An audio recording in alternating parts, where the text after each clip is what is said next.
আমি আস্থাশীল, গভীর আস্থাশীল আপনি একজন লড়াকু মুক্তিযোদ্ধা, আপনি পারবেন ইনশাআল্লাহ। আমরা আপনার কাছ থেকে শুধু ইনসাফ আশা করব। এই দেশের সংসদ এবং সংসদীয় রাজনীতি সত্যিকার অর্থে খুব কম সময়ে কার্যকর ছিল। অল্প যেটুকু সময় ছিল জনগণ তার সুবিধা পেয়েছে। বেশিরভাগ সময় ফ্যাসিজমের কবলে পড়ে এই সংসদ ছিল অনেকটা দামি সংসদ, অকার্যকর।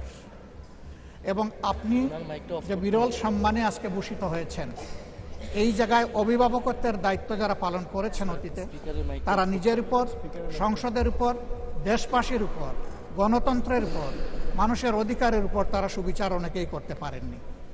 আমরা আশা করব আপনার এই অভিভাবকত্বের জায়গা থেকে, আপনি যদিও একটা দল থেকে নির্বাচিত হয়ে সংসদে এসেছেন, কিন্তু ইতিমধ্যেই আপনি ঘোষণা দিয়েছেন যে আপনি জাতীয়তাবাদী দলের স্থায়ী কমিটির সদস্য পদ থেকে পদত্যাগ করেছেন। এখন আপনি সকলের, আমরা মনে করি আপনার কাছে সরকারি দল এবং বিরোধী দল আলাদা কিছু হবে না। আপনার কাছে আমরা সুবিচার পাব, জাতির কল্যাণে যে কথাগুলো বলতে চাইব সেই কথাগুলো বলার সুযোগ আপনার কাছ থেকে পাব। আপনার নেতৃত্বে এটি একটি গতিশীল সংসদ হবে, এটা আমরা আশা করতে চাই। আমরা আশা করতে চাই অতীতে যে মন্দ নজির সৃষ্টি হয়েছে বিভিন্ন সময়, এটি নতুন করে আর হবে না। আজকের এই সংসদে অনেক তরুণ সদস্য এখানে আজকে এসেছেন। আমিও বয়সে একটু বেশি হলেও আমিও তরুণ, আমার জীবনে এটা প্রথমে এই সংসদে ঢোকা, সুতরাং আমিও তরুণদের একজন। সেই তরুণরা যারা এখানে প্রাজ্ঞ আছেন, অতীতে যারা এই মহান সংসদের সদস্য বারবার নির্বাচিত হয়েছেন, তাদের কাছ থেকে আমরা ভালো কিছু শিখব।